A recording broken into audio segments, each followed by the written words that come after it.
வணக்கம். இன்றைய அரசியல் ஆடுகளம் சார்பாக உங்களை அன்புடன் வரவேற்கிறோம். இன்றைக்கி முக்கியமான செய்திகள். முதல் செய்தி, விஜய்க்கு எதிராக வழக்கு. இந்த வழக்கை யார் போட்டா அப்படின்னு நீங்கள் கண்டுபிடிக்கணும்னா நீங்களே ஈஸியாக இதுக்கு சூத்திரதாரி யாருன்னு கண்டுபிடிச்சிடலாம். 2-3 நாளைக்கு முன்னாடி உதயநிதிக்கு எதிராக வழக்கு போட்டாங்க. சொத்து மதிப்பை குறைவாக காட்டியிருக்கிறார், அதனால் வருமானத்துறையை வச்சு வருமான வரித்துறை அறிக்கையை கேட்கணும் அப்படின்னு ஒருத்தர் போட்டார். உடனே அதே இப்போ உதயநிதி தான் இதுக்கு பின்னாடி. இவர் என்ன பண்ணுறாரு, ஒரு ஆளை தூண்டிவிட்டு, பெரம்பூரில் வசிக்கக்கூடிய ஒரு ஆளை தூண்டிவிட்டு இவர் மேலே கேஸ் போட்ட மாதிரி விஜய் மேலே கேஸ் போட வச்சுருக்காரு. பின்னாடி அவர் தான் சூத்திரதாரி, அவர் தான். எல்லா கெட்ட விஷயத்துக்கும் சூத்திரதாரி உதயநிதின்னு சொன்னேன். இதுக்கு பின்னணியிலும் நீங்கள் பாருங்கள், உதயநிதி தான். இந்த இது இவங்க நம்ம ஜனநாயகன் படம் லீக் ஆச்ச, அது இப்போ என்ன பண்ணியிருக்காங்க, அவங்க எடிட்டர் சைடில் இருக்கிறவங்க தான் விட்டாங்க அப்படின்னு சொல்லி கண்டுபிடிச்சிருக்காங்க. ஆனால் அந்த எடிட்டர் சைடு இருந்தவங்கள தூண்டி விட்டது யார், அவங்களுக்கு பணத்தை கொடுத்து பண்ண வச்சது யாருன்னு தீவிரமாக விசாரிச்சிங்கன்னா உதயநிதி தான். இப்போ விஜய்க்கு எதிராக என்ன சொல்லியிருக்காங்க, விஜய் தனது சொத்து மதிப்பை மிக குறைவாக காண்பித்திருக்கிறார், அதனால் வருமான வரித்துறையில் அவருடைய வருமான வரித்துறை விசாரித்து அறிக்கை தாக்கல் செய்ய வேண்டும். அவருக்கு இவருக்கு உதயநிதிக்கு போட்ட மாதிரி. அதனால் அவ்வளவுக்கும் உதயநிதிக்கு எதிராக போட்டது விஜய் ஆளுங்க இல்லை, அவங்க வேறு ஆளுங்க. இருந்தாலும் இவங்களை விஜயை அரசியல் ரீதியாக தாக்கணும் அப்படிங்கிறதுக்காக இந்த வழக்கை போட்டிருக்காங்க. இந்த வழக்கில் ஒன்றுத்தையும் சாதிக்க முடியாது. வழக்கு அவருக்கு வருமான வரி கட்டினதெல்லாம் அவரே சொல்ல வேண்டியதில்லை, நானே சொல்கிறேன். வருமான வரி கரெக்டாக கட்டுறாங்க. ஏன்னு கேட்டிங்கன்னா, இதுக்கு முன்னாடி ஒரு தடவை வருமான வரித்துறை அவர் ஷூட்டிங்கில் இருக்கும்போது அங்கே துரத்தி போய் பிடிச்சி கூட்டிகிட்டு வந்தாங்க. கூட்டிகிட்டு வந்து பார்த்தா எல்லாமே கரெக்டாக இருந்தது. வருமான வரித்துறையை சொல்லிட்டாங்க, எல்லா வரியும் கரெக்டாக கட்டியிருக்காருன்ட்டு போயிட்டாங்க. அதனால் இதில் ஒன்றும் சாதிக்க முடியாது. வேணும்னா அவர் மேலே உள்ள கோபத்தை காட்டுவதற்காக இதை பண்ணியிருக்காங்க. அதுவும் உதயநிதி தான் இதற்கு சூத்திரதாரிங்கிறது நம்முடைய கருத்து. அதுக்கடுத்தது விஜய் போட சொன்ன விசில் கோலம். விஜய் சொல்லிட்டாரு, கோலம் போடுங்க, விசில் சின்னத்தை கோலம் போடுங்க அப்படின்னு சொல்லிட்டார். நீங்கள் எல்லாரும் எனக்காக உங்கள் வீட்டு வாசல்ல விசில் சின்னத்தை கோலமாக போடுங்க. அதை கேட்டவுடனே எல்லா பெண்களும் வீட்டு வாசலில் விசில் கோலம் போட்டாங்க. ஆனால் என்னை பொறுத்தவரை என்னென்னு கேட்டிங்கன்னா, கொஞ்சம் ஜாக்கிரதையாக இருக்கணும். அவன் பூரா ரவுடி பையன், மண்ணடிறவன், மலையை குடையிறவன், கள்ளச்சாராயம் காய்ச்சிறவன், டாஸ்மாகில் கள்ளச்சாராயத்தை விற்கிறவன், எல்லா அயோக்கியத்தனங்களும் பண்ணுறவன் தான் அதில் இருக்கான். அவன்கிட்ட போய் நான் விசில் இதை கட்டினீங்கன்னா அந்த வீட்டை அடையாளம் வச்சுக்குவான், இவங்க விஜய் ஆளுன்னு. நாளைக்கு அவங்களோட தகராறு பண்ணுவான், அவங்களுக்கு பல தொந்தரவு கொடுப்பான். அதனால் எந்த கட்சிக்கு ஆதரவாக இருந்தாலும் அதை மனசுக்குள்ளே ரகசியமாக வச்சுக்கிறது தான் அவங்களுக்கு பாதுகாப்பு. ஏன்னா இன்றைக்கி நாட்டு நிலைமை அப்படி இருக்குது. போலீஸ் ஆஃபீஸர் வர்றவன் என்ன பண்ணுறான், ஜால்ரா அடித்து அவங்க மாவட்ட செயலராகவே ஆகிடுறான். அப்போ இவங்ககிட்ட நமக்கு போலீஸ்கிட்ட உரிய பாதுகாப்பு கிடைக்காது. அதனால் நம்முடைய வாக்கு ரகசியம், நம்முடைய எந்த கட்சிக்கு ஆதரவுங்கிற ரகசியத்தை தமிழ்நாட்டை பொறுத்தவரை ரகசியமாக வச்சுக்கிறது தான் நல்லது. அதனால் வருங்காலங்களில் விஜய் இந்த மாதிரி ஓப்பனாக செய்ய சொல்ல வேணாம். ஏன்னா ஒவ்வொருத்தருக்கும் பாதுகாப்பை நாம் கொடுக்க முடியாது அப்படிங்கிறத சொல்கிறேன். ஆனால் அவன் நல்ல ரெஸ்பான்ஸ். எல்லாம் வாசலில் கோலம் போடுறாங்க, விசிலாக போடுறாங்க. ஒரு பெண் அழகான கோலம் போட்டார். அவர் என்ன சொல்கிறாருன்னு பாருங்கள், அவர் போட்ட கோலத்தையும் பாருங்கள், அவர் என்ன சொன்னார்னு பாருங்கள்.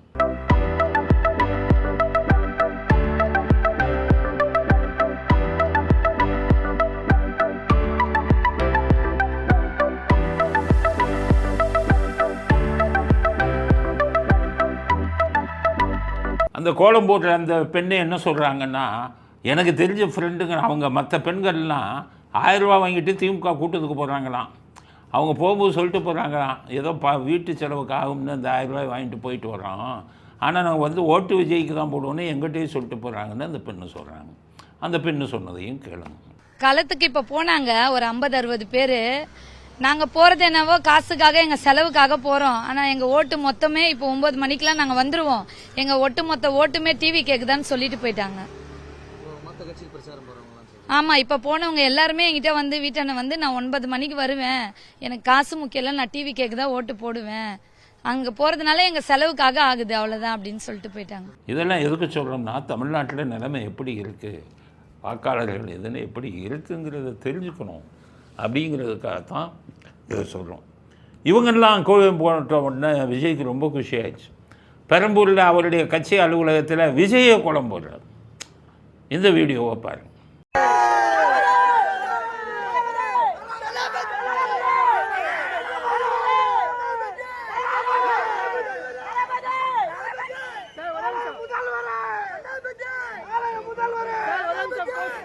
ஸோ சந்தோஷத்தில் விஜயே கோலம் போடுறாரு.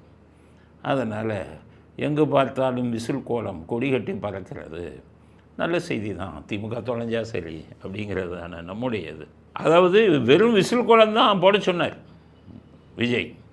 ஆனால் அந்த பொண்களில் என்ன பண்ணுறாங்க, ஓம் சக்தி பராசக்தி திமுக தீய சக்தின்னு வேறு எழுதி போடுறாங்க.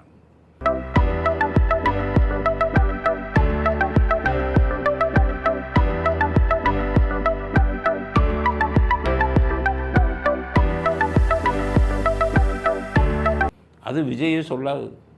அப்போ அந்த டைலாக் வந்து எல்லா இடமும் பரவி போச்சு மக்கள் மத்தியில். எல்லாம் பேசுகிறோம் பூரா திமுக தீய சக்தி, ஓம் சக்தி பராசக்தி அப்படின்னு எழுதி போட்டுருக்காங்க. இந்த தீய சக்திங்கிறது எம்ஜிஆர் தான் முத சொன்னார் 1972. அது இன்றைக்கி விஜய்கிட்ட வந்து மறுபடியும் உயிர் பெற்றிருக்கு எம்ஜிஆர் போனதுக்கப்புறம். நாங்கள் அதையும் பார்த்தவங்க. எம்ஜிஆர் சொன்ன தீய சக்தியும் நான் காதால் கேட்டவர்கள். இன்று விஜய் சொல்லக்கூடிய அந்த தீய சக்திங்கிற வார்த்தையும் காதால் கேட்டவர்கள். எம்ஜிஆர் அதைத்தான் சொன்னார். அது கெட்ட ஆத்மா, தீயத்தான் கெட்டதை தான் நினைக்கும்.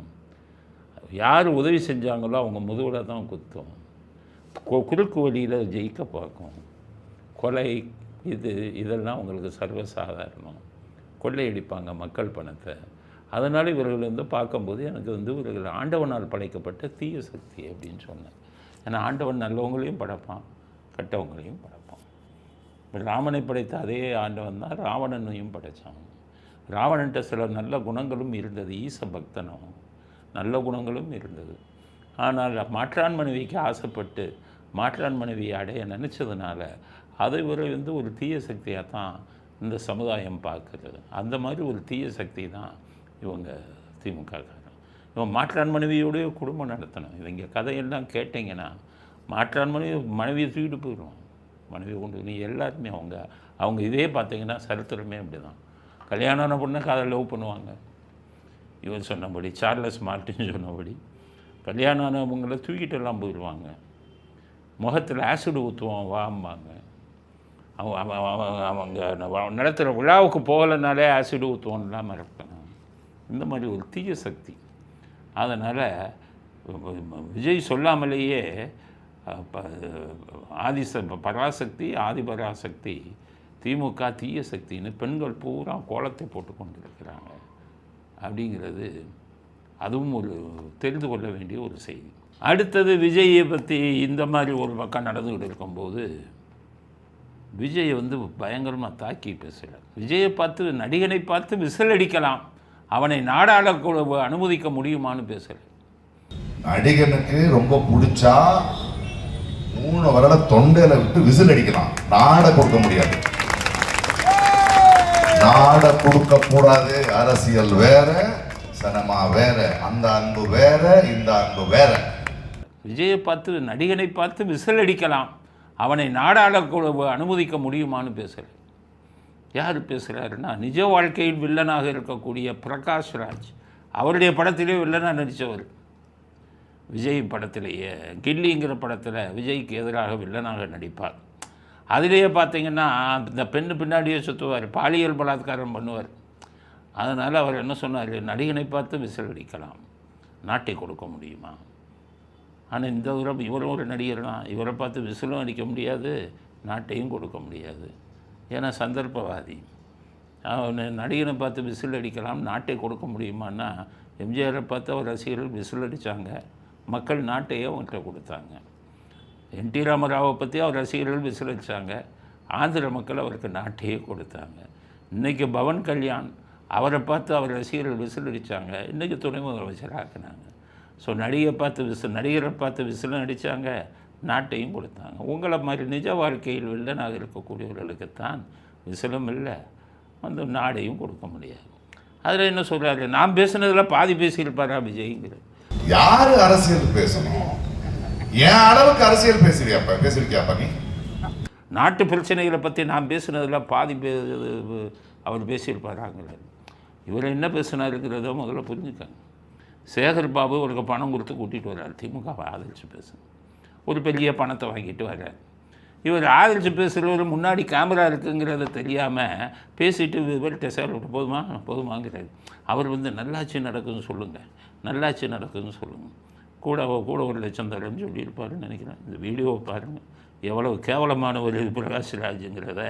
பணத்தை வாங்கிக்கிட்டு எப்படி சேகர்பாபுட்ட பல்ல இழிக்கிறார், பணத்தை வாங்கிட்டு எப்படி அரசியல் கருத்துக்களை விலை பேசுகிறாருங்கிறத இந்த வீடியோவை பாருங்கள். நல்லா போச்சு. சிஎம் அவரால் மட்டுமே தான் உண்டான நல்லா அரசியல் சாதனையாட்டம். ஸோ ஆனால் அரசியல் பயணத்தை பொறுத்த வரைக்கும் இப்போது இரண்டாம் கலைஞராக இன்று நல்ல திட்டங்கள் நல்லா ஆட்சி நடக்குது. இது கூட ஒரு ஆட்சி நல்ல திட்டங்களோட வந்திருக்கு. ஸ்டாலின் சார் இருக்கட்டும், நிறைய விஷயங்கள் பண்ணிக்கிட்டு இருக்காரு. இது ரொம்ப வளர்ச்சி தெரியுது. அண்ட் அந்த துணிச்சலும் இருக்குது, யாரையும் எதிர்க்கிறார், பேசுகிற துணிச்சல். அதுதானே அது தமிழ்நாட்டோட குரல், அதுதான் நம்ம தமிழோட பண்பு, அடையாளம். அந்த அடையாளத்தை பிடிச்சி நிற்கிறார் இல்லையா, அதை உண்மையாகவே பாராட்டக்கூடிய ஒரு விஷயம். ஆக இப்படிப்பட்ட ஒரு பிரகாஷ்ராஜ் இப்போ மறுபடியும் இதே சேகர்பாபு போய் கூட்டிகிட்டு வந்து அறிக்கை விடுங்க. திமுக காரன் பூரா அவனுடைய டிஎன்ஏ எனக்கு நல்லா தெரியும். அவன் எதையுமே ஃபோன் பண்ணி சொல்லுவாங்க, பேசுங்க சார், அறிக்கை விடுங்க அப்படிமா. அதில் தான் போய் மாட்டினாங்க. அது பாவம் பிரேமலதா வந்து அதுவாக பேசணும்னு நினச்சாங்க. அது வந்து அது தான் அறியாமல் அது அவங்க சொல்லிட்டாங்களாம், என்னங்க இப்படி பேசிட்டீங்கன்னு. என்ன பேச, நான் அப்படி பேசணும்னு நினைக்கவே இல்லை, அது தானாக என் வாயில் வந்துடுச்சுங்க தான். அதுதான் கடவுள் அந்த அம்மாவையே பேச வச்சான். அன்றைக்கி தான் நேற்று சேம் சைடு கோல் போட்டுச்சுன்னா அவங்க சொல்லி அனுப்பியிருக்காங்க, இந்த மாதிரி நீ பேசாதீங்க எலெக்ஷன் டைமு அப்படின்னு. இல்லை ஒரு தடவை சேம் சைடு கோல் போட்டேன், இன்னொரு தடவை போட மாட்டேன் நாங்கள். ஆனால் இன்றைக்கும் சேம் சைடு கோல் போட்டேன். என்ன சேம் சைடு கோல் போட்டாங்கன்னா, திருப்பரங்குன்றத்தில் போய் திமுக வேட்பாளரை ஆதரித்து பேசியிருக்காங்க. பேசும்போது என்ன சொல்லிட்டாங்க, இந்த திருப்பரங்குன்றம் முருகன் திருப்பரங்குன்றத்தில் தீபம் ஏற்றுவார் அப்படின்னு. நிச்சயமாக முருகன் அருளால தீபமும் ஏற்றப்படும், இங்க இருக்கின்ற மக்கள் வாழ்க்கையும் உயரும். அது மறுபடியும் ஸ்டாலின் ஃபோன் பண்ணிட்டாரான் ஏவாவிற்கு. நீ என்னதான் நினைச்சுக்கிட்டு இருக்க, அந்த அம்மா வந்து எடப்பாடியாளா இல்லை விஜயாளா? அந்த அம்மாவை கொண்டாந்து கூட்டணியில் சேர்த்து விட்டு நமக்கு எதிராகவே பேசி இருக்கிற ஓட்டையும் கெடுக்குது. நேற்று வந்து இந்த மாதிரி பேசுச்சுன்னு உன்ட்டு அவ்வளவு சொன்னேன். இன்றைக்கி போய் திருப்பரங்குன்றத்தில் தீபம் ஏற்றணுங்குது. நம்ம தான் திருப்பரங்குன்றத்தில் தீபம் ஏற்றக்கூடாதுன்னமே, சேகர்பாபு வச்சுக்கிட்டு வழக்கெல்லாம் போட்டோமே தீபம் ஏற்ற முடியாதுன்னு. அங்கே இருக்கிற இஸ்லாமியர்கள் எல்லாம் போராடுங்கப்பா, நீங்களும் வழக்கு போடுங்கப்பா, தீபம் ஏற்றக்கூடாதுன்னு சொன்னோமே. திருப்பரங்குன்றத்தில் தீபம் ஏற்றணும் அப்படின்னு வந்து ஆணை பிறப்பித்த அந்த இவர் வந்து சுவாமிநாதன் நீதியரசரை எதிர்த்து அவரை பதவி நீக்கம் செய்யணும், இம்பீச்மெண்ட்டுன்னு கையெழுத்து வாங்கி பார்லிமெண்ட்டில் கொடுத்தோமே. இவ்வளவு எதுக்காக செஞ்சோம்? திருப்பரங்குன்றத்தில் தீபம் ஏற்றக்கூடாது. ஆனால் இந்த அம்மா அங்கே போயிட்டு முருகர் தீபம் ஏற்றுவார்னா எவையா போடுவான், திருப்பரங்குன்றத்தில் காலி, இந்த அம்மாவே போய் ஓட்டை காலி பண்ணுது அப்படின்னு சொல்லிட்டாராம். இன்னும் 2-3 நாளைக்கு திமுக வேட்பாளர்கள் யாரும் பிரேமலதாவை பிரச்சாரத்துக்கு கூட்டி செல்ல வேண்டான்ட்டாராம். ஏன்னா அவங்களுக்கு ஆள் இல்லை, இவர் போகிறதே இல்லை. இவர் இங்கே மெட்ரோ ட்ரெயினில் ஏறிக்கிட்டு அப்படி இதை அடித்து இது வாக்கிங் போயிட்டு அவர் போஸ்ட் கொடுத்துக்கிட்டு இருக்கார்.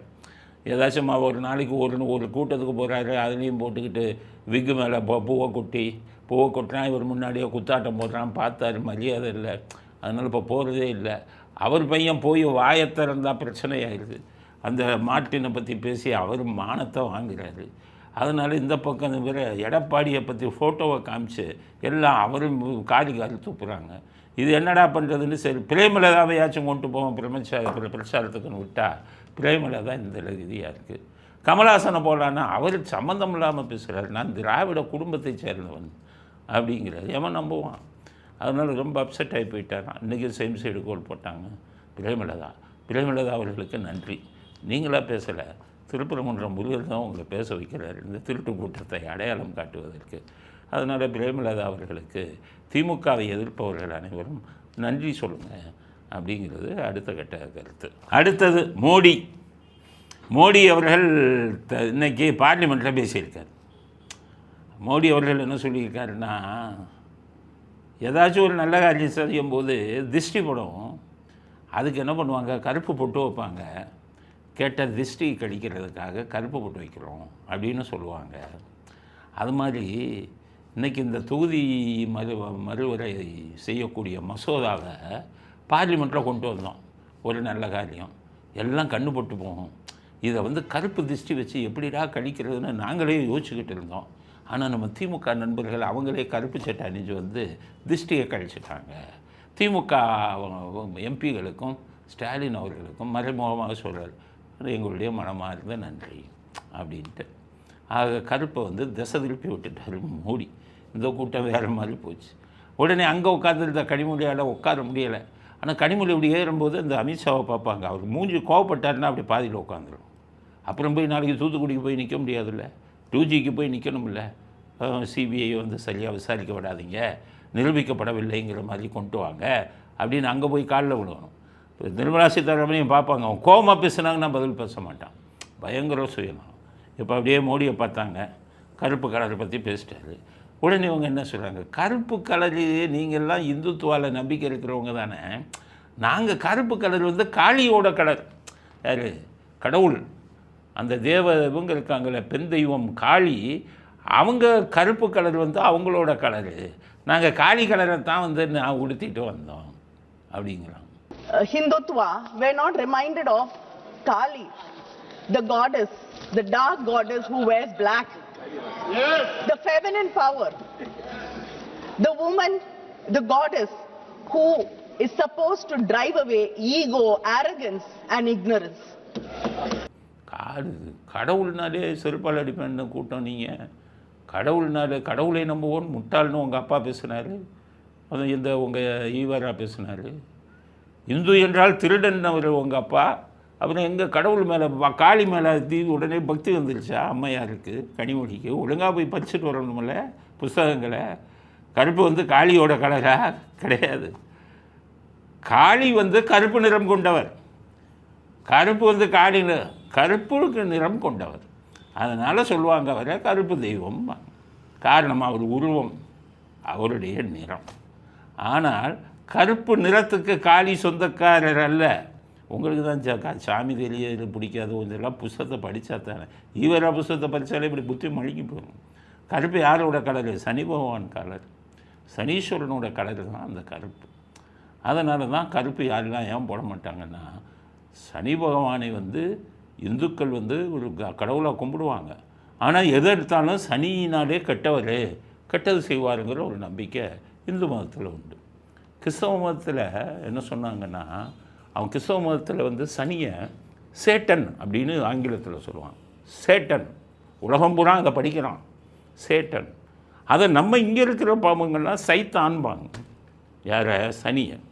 ஏன் சைத்தான் அப்படின்னு சொன்னாங்கன்னா, அவங்களுடைய கிறிஸ்தவ நூல்களில் என்ன வருது, பேரடைஸ் லாஸ்ட் இந்த மாதிரியெல்லாம் ஜான் மில்டன்கிறவர் எழுதியிருக்கார் புஸ்தகம். பேரடைஸ் லாஸ்ட், சொர்க்கத்தை இழந்தேன். அது எப்படின்னா, நம்முடைய முதல்ல மனிதர்கள் வந்து ஆதாம் ஏவாள், இது கிறிஸ்தவ மத நம்பிக்கை.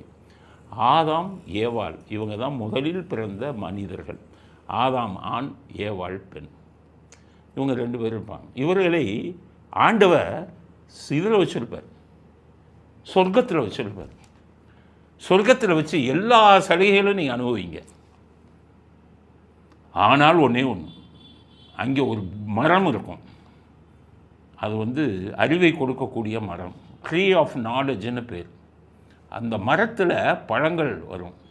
அந்த பழத்தை மட்டும் நீ தொடக்கூடாது, சாப்பிடக்கூடாதுன்னு கண்டிஷன் போட்டார் கடவுள் ஆதாமுக்கு ஏவாள்.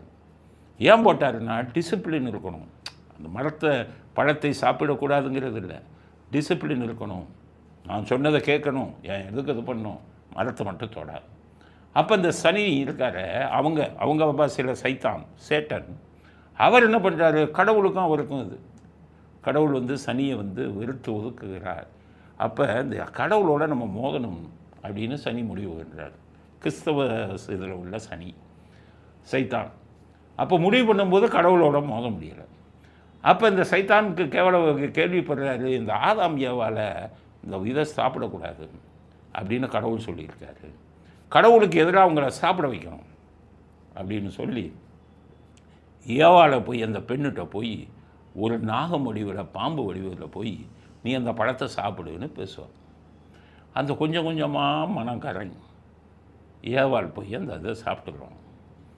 ஸோ சனி வந்து கெடுதல் செஞ்சதுனால ஏவாளுங்கிறவங்கள இறைவனின் இதுக்கு எதிராக அந்த பழத்தை சாப்பிட வச்சாருங்கிறதுனால கிறிஸ்தவ இதுபடி பார்த்தீங்கன்னா சனியை சைத்தான்பாங்க, கெட்டது செய்பவர். நம்ம இதுலேயும் பார்த்தீங்கன்னா சனி வந்தாலே அப்பாயி 7 நாட்டு சனி கெட்டது செய்யும், அஷ்டம சனி கெட்டது செய்யும் அப்படின்னு சனியை கெடுதல் செய்யக்கூடிய ஒரு இதாக தான் வச்சாங்க. அதனால தான் தீய சக்தி அப்படிங்கிறத சனியை வந்துக்கிட்டு மறைமுகமாக சொல்லுவோம். அதனால் இந்த குரூப்பை தீய சக்தின்னு சொல்லிவிட்டாங்க. அதனால் இந்த குரூப் இவங்க என்ன நினைச்சா, அதனால தான் இந்த ஈவேரா கருப்பு சட்டையை போய் போட்டான். தீய சக்தி எம்ஜிஆர் சொன்ன தீய சக்தி அவங்க தான், விஜய் சொன்ன தீய சக்தியே அதுதான். அதனால தான் நான் விஜய்க்கு பல தடவை சொல்லியிருக்கேன், ஈவேரா படத்தை போடாதீங்க, எல்லா கொள்கைக்கும் எதிரானவர். அந்த கருப்பு சட்டையை போட்டதே தீய சக்திங்கிறதுக்கு அடையாளமாக தான் அதை போட்டாங்க. அதுபடித்தான் வந்தது கருப்பு. இந்த காளியை போய் காளியோட நிறம் கருப்பு, காளியோடைய உடல் நிறம் தான் கருப்பு. கருப்புக்கு சொந்தக்காரர் காளி இல்லை, அவர் சனிக்கு சொந்தக்காரர் அப்படிங்கிறத படிங்க. கனிமொழி எம்பி ஆகிட்டீங்க, ஒரு இலவும் தெரியல, என்னென்னத்தையோ பேசுகிறீங்க. ஏற்கனவே சொன்னோம், இப்போ இந்தியா குடியரசு தான் ஆனது எதுங்கிறதே தெரியாமல் பேசுனீங்க, இப்போ இந்த மாதிரி பேசியிருக்காங்க. அதனால் மோடி வந்து கொடுத்தது சரியான அடி. திருஷ்டி கழிஞ்சாச்சுப்பா, நீங்கள் தான் வந்து திருஷ்டி கழிச்சிங்க அப்படின்ட்டாங்க. இப்போ இந்த திருட்டு கூட்டம் என்ன பண்ணுறான், இந்த சட்டமந்தியை கூட்டு வந்தாச்சுல்ல, 3/2 எம்பிகள் ஓட்டு போடணும், அப்போ தான் சட்டம் நிறைவேறும். ஆனால் 3/2 எம்பிகளின் ஆதரவு வந்து இவங்களுக்கு இல்லை, பாஜகவுக்கு.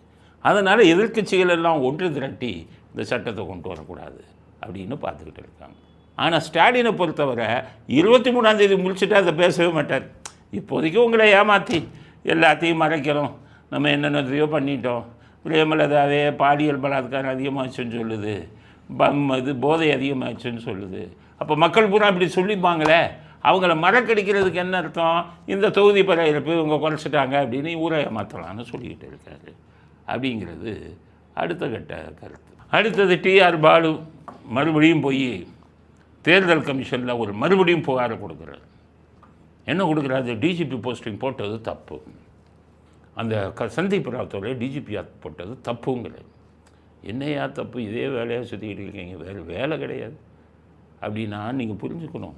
நல்லவன் யார், கெட்டவன் யார், நாட்டில் என்னென்ன அயோக்கியத்தனம் நடக்குது எல்லாம் விவரமாகணும். நம்ம இந்த இதோடைய எய்மே என்னன்னு கேட்டிங்கன்னா, வரலாறு நம்முடைய அரசியல் ஆடுகளை மக்களுக்கு அரசியல் விழிப்புணர்வை கொடுக்கணும். நல்லவன் யார், கெட்டவன் யாருங்கிறத மக்களுக்கு சொல்லணும், இளைஞர்களுக்கு சொல்லணும். அவனை யோசிக்க வச்சுட்டு அவங்க எல்லாம் அழிஞ்சு போயிடுவான், அயோக்கியனெல்லாம் அரசியலில் அழிந்து விடுவான். இளைஞர்களையும் நடுத்தர வயதுவங்களையும் யோசிக்க வைக்கணும். பழைய கதை இவங்க கதையெல்லாம் புட்டு வைக்கும். அதுக்காகத்தான் நான் அந்த வேலையை செஞ்சுக்கிட்டு இருக்கேன். வேறு ஒன்றும் இதனால் எனக்கு லாபம் இல்லை. ஆளுங்கட்சியை திட்டினா நமக்கு நஷ்டம்தான் தொந்தரவு கொடுப்பான், அவ்வளோதான். அதனால் இப்போ என்னன்னு கேட்டிங்கன்னா, ஏன் போய் டிஜிபியே பிடிச்சிக்கிட்டு இருக்காங்க அப்படின்னு பார்த்தீங்கன்னா, முட்டாள்கள், நிர்வாகத்தை நடத்த தெரியல. அங்கே உள்ளே இருக்கும்போது நிர்வாகத்தை நடத்துகிறதுனா ஒரு முதலமைச்சர் எவ்வளவு அறிவு வேணும் தெரியுமா? மேலோட்டமாக உட்காந்துக்கிட்டு அவங்கள அங்கே மாற்றுறது இங்கே மாற்றுறது இல்லை. உனக்கு அறிவு வேணும். நல்ல நாட்டுக்கு நல்ல நேரம் வரும்போது அறிவுள்ள முதலமைச்சர் வருவாங்க. நாடு குட்டிச்சவராக போகும்போது, கலிகாலம் வரும்போது, ஒவ்வொரு நாட்டுக்கும் கெட்டது வரும்போது ஒன்றுமே தெரியாதவங்க வருவாங்க. அதிகாரிகளை ஐஏஎஸ் ஐபிஎஸ் அதிகாரிகளை மேய்க்கிறவன் தான் உண்மையான அரசியல்வாதி. அதை மேய்க்க தெரியணும். ஒரு மந்திரி கதை சொல்கிறேன் கேளுங்க. இப்போ திமுகவில் இருக்கார், இந்த எலெக்ஷனில் நிற்கிறார், சேலம் சைடு. அவர் அதிமுகவில் மந்திரியாக இருந்தார். அவர் பயங்கர லஞ்சம் வாங்குவார். அப்போ அவர்கிட்ட ஒரு பெரிய இதை உட்காந்து ஒரு ஹோட்டல் விஷயமா உட்காந்து கொடுக்குறாங்க. இந்தாங்க இவ்வளோ பணம், ஹோட்டலுக்கு அனுமதி கொடுங்க. இவர் பணத்தை வாங்கிட்டு என்ன சொல்லிட்டாரு, அந்த பணம் கொடுத்தவன்ட்ட, ஐயோ நான் கையெழுத்து போட்டால் மட்டும் போதாது, வேறு யார் சார் கையெழுத்து போடணும்? இல்லை, இன்னும் ஐஏஎஸ் கீழே இருக்கானே அவன் அனுமதி, அவன் வந்து நான் ஒத்துக்கொள்கிறேன்னு போடணும். அப்போ தான் நாளைக்கு எனக்கு பிரச்சனை வராது. அதனால் நீ என்ன பண்ணுற, எனக்கு கீழே இருக்கிற ஐஏஎஸ் இருக்கான்ல, அவனுக்கு போய் ஒரு 5 லட்சம் கொடு. ஐயா அந்த மாதிரி ஃபைல் போகுது மந்திரிக்கு, என் விஷயம் ஒரு 5 லட்சம் வச்சுக்கோங்க, எனக்கு போட்டு கொடுங்க அப்படின்னு சொல்லுன்னு. அப்படின்னு சொன்னோன்னே இவங்க சரின்னு போய் ஐஏஎஸ்ட்டை கேட்டாங்க. நீங்களும் கொஞ்சம் கையெழுத்து போட்டு அனுமதிக்கலாம்னு சொல்லிடுங்களேயா, மந்திரிக்கு நாங்கள் கவனிச்சிட்டோம் அப்படின்னு. அப்படியா, சரி கொடுங்கன்னு 5 லட்சத்தை வாங்கிட்டார். அந்த ஐஏஎஸ் வாங்கிட்டார். வாங்கிக்கிட்டு நீங்கள் போங்கன்ட்டு மந்திரிகிட்ட போய், சார் 5 லட்சம் கொடுத்துட்டோம். என்ன சொன்னார்? ஒத்துக்கிறேன், அனுமதிக்கலாம்னு போட்டுறேன்னாரு. 2 நாள் கழிச்சு இந்த மந்திரி கூப்பிட்றாரு, நிற்கிறாரு. இவங்க எல்லாம் ஒரு மந்திரி கூப்பிட்டார். மந்திரி, எவ்வளோயா கொடுத்தேன்? 5 லட்சம் கொடுத்தேன். என்ன சொன்னான்? அனுமதிக்கலாம்னு எழுதிடுறேன்னு. அனுமதிக்கக்கூடாதுன்னு எழுதியிருக்கான். 5 லட்சத்தையும் வாங்கிட்டு. யார்? ஐஏஎஸ். மந்திரி கோபமானார். அப்புறம் கடைசி தான் என்ன பண்ணார்? சரி, இதோட 10 லட்சம் கொடு, நான் ஃபைலை திருப்பி அனுப்புகிறேன், மறுபரிசீலனை செய்யுங்கள் அனுப்புகிறாங்க குழுனார். இவங்க அதே குரூப் போய் ஐஏஎஸ்டே, சார் என்ன சார் 5 லட்சத்தை வாங்கிட்டு கொடுக்கணும், எழுத மாட்டேன்ட்டேன். அவர் இல்லை அது உள்ள சிக்கல் இருக்குது அப்படின்னு. அப்போ நான் 10 லட்சம் வாங்கிக்கோங்க சார். சரி கொடு, திருப்பி அனுப்ப சொல்லணும். திருப்பி அனுப்புனாங்க. ஃபைலு திரும்பி போச்சு மந்திரிக்கு. எவ்வளோயா கொடுத்தா? 10 லட்சம். பாரியா, 10 லட்சத்தையும் வாங்கி அனுமதிக்கக்கூடாதுன்னு அனுப்புகிறான். எவ்வளோ பெரிய திருடனாக இருக்கான் பாரியா. நான் திருடுறது வெளியில் தெரியுது, இவங்க திருடுறது வெளியில் தெரியலையா? ஏன் ஏஸ் போட்டார்னா, அந்த பணம் கொடுக்க வந்தவங்ககிட்ட கேட்டார், மந்திரிக்கு எவ்வளோ கொடுத்தேன்? மந்திரிக்கு 2 கோடி கொடுத்தேனாரு. மனசுக்குள்ளே நினச்சார், அவனுக்கு 2 கோடி, நமக்கு 5 லட்சமா, நம்ம கையெழுத்து போடணுமா, வர்ற பணத்தை விட வேணாம் அப்படின்னு போட்டார். இது எதுக்கு சொல்கிறேன்? நிர்வாகம். ஐஏஎஸ்ஸையும் ஐபிஎஸ்ஸையும் கண்காணித்து அவர்களை வைத்து நிர்வாகத்தை நடத்துவதற்கு மூளை வேணும். மூளை இல்லாதவங்க எல்லாம் ஒன்றும் பண்ண முடியாது. இவ்வூரை ஏமாற்றிடும். இந்த டிஜிபி போஸ்டிங்கில் என்ன பண்ணுறான்? முதல் பெண்மணி, அவங்க தான் சீனியர், சீமா அகர்வால். அவங்க வட இந்தியாக்காரவங்க. ஆனால் அவங்க கல்யாணம் யார் பண்ணாங்க தெரியுமா? ஏகே விஸ்வநாதன், நம்ம தமிழன். அவர் கமிஷனராக இருந்தார் எடப்பாடி பீரியடில். அவரை கல்யாணம் பண்ணாங்க. அவங்க தான் 1ஆம் நம்பர் ஆள். ஸ்டாலினுக்கு என்னென்னா, ஏகே விஸ்வநாதன் எடப்பாடிகிட்ட இருந்த வரான், அவர் மனைவியே டிஜிபியாக போடக்கூடாதான். எவ்வளோ கீழ்த்தரமான எண்ணம் பாரு. அவங்க படித்து பட்டம் வாங்கி வந்திருக்காங்க, போடக்கூடாது ஒன்றா. அதுக்கு அடுத்தது சந்தீப் ராத்தோர். சந்தீப் ராத்தோரை போடலாமாங்கும்போது இந்த ஐஏஎஸ் எல்லாம் என்ன பண்ணுறாங்க? ஐஏஎஸும் ஐபிஎஸும் கூட்டணி செய்கிறாங்க. இப்போ உதயச்சந்திரன் ஒருத்தர் இருக்கார், அவர் தான் பெரிய பொறுப்பில் இருக்கார் திமுக. இந்த உதயச்சந்திரனுக்கு கிளாஸ்மேட் இருக்கார் ஒருத்தர், டேவிட்சன் சொன்னல, இவரும் அவரும் ஒன்றா படித்தோம். உதயச்சந்திரன் என்ன பண்ணுறாரு? ஸ்டாலின் டம்மி, நம்ம போடுறது தானே, நீ என் கிளாஸ்மேட்டுப்பா, நீ இல்லைப்பா நான் ஜூனியரு, எனக்கு மேலே ஜூனியராவது சீனியராவது நம்ம ஆட்சியில், அவர் ஒரு ஒன்றும் தெரியாது தலையாட்டி பொம்மை, நம்ம போட்டால் போடுவார், நான் உடனே டிஜிபி ஆகிறேன் அப்படின்ட்டு. அவர் என்ன சொன்னார்? நான் டிஜிபி ஆகிற வர ஒரு டம்மியால் என் பேச்சை கேட்குறால போடுங்கன்னு. இந்த கூட்டணி அப்படியே வேலை செய்யும். அப்படியே இந்த கூட்டணி வேலை செஞ்சுட்டு சீனியரங்களாக இருக்கிறவங்கள விட்டுட்டு இவங்க கிளாஸ்மேட்டுங்கிறதுக்காக டேவிட்சன் ஆசீர்வாதம், இவங்கெல்லாம் ஒரு குழு. இதில் அந்த கமிஷனர் அருணும் ஒரு குரூப். இந்த இதில் உள்துறை செயலாளர் அவர் ஒரு குரூப், தலைமைச் செயலாளர் எல்லாம் ஒன்றா சேர்ந்து சீனியருங்கள்லாம் தூக்கி பந்தாடிட்டு ஜூனியருங்களை போட்டு, ஸ்டாலின் தலையாட்டி பொம்மை தானே, எனக்கு அவருக்கு ஐஏஎஸ்னா என்ன, ஐபிஎஸ்னா என்ன, அவர் சொன்னபடி, வைகோ சொன்னபடி, அவருக்கு சிலான் மேட்டர்னாலே என்னன்னு கேட்பாருங்க, அவருக்கு ஒன்றும் தெரியாதுங்க. ஒரு நகர செயலாளர் கூட லாய்க்கலைங்க. நான் இப்போ இவர் பேசினார்ல வைகோ, அது மாதிரி இவர்கிட்ட கையெழுத்து வாங்கிட்டாங்க. இதெல்லாம் பண்ணோன்னா இறைவன் ஒருத்தன் இருக்கான்ல, அநியாயம் அக்கிரமத்துக்கு எவ்வளோ நாள் இது பண்ணுவான். இறைவன் எலெக்ஷன் வந்த உடனே மத்திய அரசாங்கத்தையே சீனியரான சந்தீப் ராத்தோரை போட்டாங்க. மனசாட்சிப்படி என்னையே அப்படி அக்கிரமம் பண்ணிக்கிட்டு இருக்காங்க அப்படின்ட்டு. பாவம் சீனியருங்க போடியான்னு போட்டாங்க. இப்போ இதை எதிர்த்து டிஆர் பாலு அவருக்கு ஏன் கொடுத்தீங்க? அப்போ யாருக்கு ஜால்ரா அடிக்கிறாங்க? இவங்களுக்குள்ள கோஷ்டி வச்சுக்கிட்டு, ஐஏஎஸ் ஐபிஎஸ்க்குள்ளே கோஷ்டி வச்சுக்கிட்டு பின்னாடி இருக்கக்கூடியவங்களுக்கு ப்ரமோஷன் கொடுக்குறாங்க, அவங்களுக்கு பதவி உயர்வு கொடுக்குறாங்க. அவங்க செய்வாங்களாம். ஆனால் நியாயப்படி பதவி உயர்வு பதவி மூப்பு அதிகம் இருக்கிறவங்களுக்கு கொடுக்கக்கூடாதான். கடவுளே கொண்டுருவோம், கடவுளே உங்களை அடிச்சிடுவான். ஐயா, கடவுளே உங்களை அடிச்சிடுவான். மனுஷங்களா நீங்கள்? மனசாட்சி இல்லையா உங்களுக்கெல்லாம்? தீய சக்தின்னு சொல்லுவோம், உங்களை சொல்லாமல் எப்படியா சொல்லுவோம்?